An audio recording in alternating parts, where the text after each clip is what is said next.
তো বন্ধুরা তোমরা নিশ্চয়ই জেনেই গেছো লাভা তার অগ্নি 4 স্মার্টফোনটি 20 নভেম্বর অফিসিয়ালি লঞ্চ করতে চলেছে। আর এই ফোনটার বিষয়ে দুটি বড় খবর বেরিয়ে আসছে যেটা তোমাদের অবশ্যই জানা দরকার, বিশেষ করে যারা এই ফোনটি কেনার কথা ভাবছো।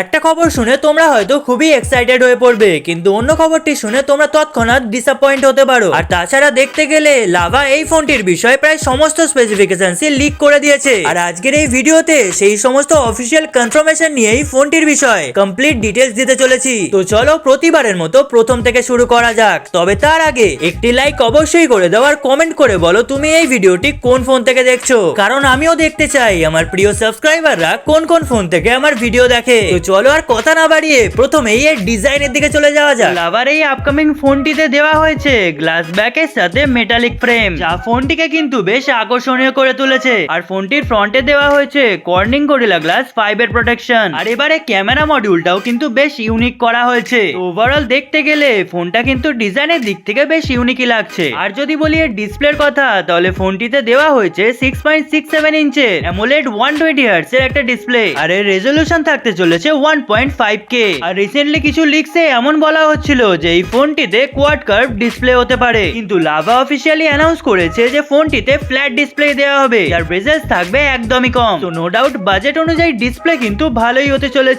আর যাদের ফ্ল্যাট ডিসপ্লে পছন্দ তাদের তো ডিসপ্লেটা আরো ভালো লাগবে। তো ফোনটির ডিসপ্লের ব্যাপারে তো সবকিছু জানা হলো, এবার চলে যাওয়া যাক ফোনটির পারফরম্যান্স ডিপার্টমেন্টের দিকে। লাভার এই ফোনটিতে দেওয়া হয়েছে মিডিয়াটেক 8350 চিপসেট, যা 4 ন্যানোমিটার ফ্যাব্রিকেশনে বানানো হয়েছে, যার আন্তত স্কোর চলে যায় 1.4 মিলিয়নের উপরে। আর এর সাথেই দেওয়া হয়েছে LPDDR5X RAM টাইপ আর UFS 4.0 স্টোরেজ টাইপ। তো দেখতে গেলে বাজেট অনুযায়ী পারফরম্যান্সও কিন্তু বেশ ঠিকঠাকই থাকতে চলেছে। তো চলো এবার জানা যাক ফোনটির ক্যামেরা ডিপার্টমেন্টের ব্যাপারে। তো যেমনটা আমরা দেখতেই পাচ্ছি ব্যাক সাইডে ডুয়েল ক্যামেরা সেটআপ হতে চলেছে, যার প্রাইমারিতে রয়েছে 50 মেগাপিক্সেলের OIS ক্যামেরা, যার সেন্সর সাইজ হচ্ছে 1/1.55 ইঞ্চের, মানে প্রাইমারি ক্যামেরা বেশ ভালোই হতে চলেছে। আর রয়েছে 8 মেগাপিক্সেলের একটা আলট্রা ওয়াইড সেন্সর, আর ফ্রন্টে রয়েছে 50 মেগাপিক্সেলের একটা AI সেলফি সেন্সর। আর ফোনটার ফ্রন্ট হোক বা ব্যাক দুটো দিয়েই তোমরা 4K তে ভিডিও রেকর্ডিং করতে পারবে। তো এই বাজেটে ক্যামেরাও কিন্তু বেশ ঠিকঠাকই রয়েছে, কিন্তু ক্যামেরা প্রসেসিং এর উপর ডিপেন্ড করবে পিকচার কোয়ালিটি কেমন আসে। আর তাছাড়া ফোনটা যখন লঞ্চ হবে তখন out of the box Android 15 থাকবে, যেটা রান করবে লাভার স্টক অ্যান্ড্রয়েডের উপর। আর যদি বলি ফোনটির পাওয়ার ডিপার্টমেন্ট অর্থাৎ এর ব্যাটারির ব্যাপারে, তাহলে এই ফোনটায় দেওয়া হয়েছে 5000 mAh এর একটা ব্যাটারি, সঙ্গে 66 ওয়াটের ফাস্ট চার্জিং সাপোর্ট। আর চিন্তার কিছু নেই, এর চার্জারটাও তোমরা বক্সের মধ্যে পেয়ে যাবে। আর একটা কথা তো বলতে ভুলেই গেছিলাম, ফোনটির মধ্যে অনেক রকমের AI ফিচারসও দেখা যাবে। তো এই সমস্ত স্পেক্স নিয়েই লাভার অগ্নি 4 লঞ্চ হতে চলেছে 20 নভেম্বর। আর ভিডিওটির প্রথমে যে ভালো খবরটির কথা বললাম সেটা হচ্ছে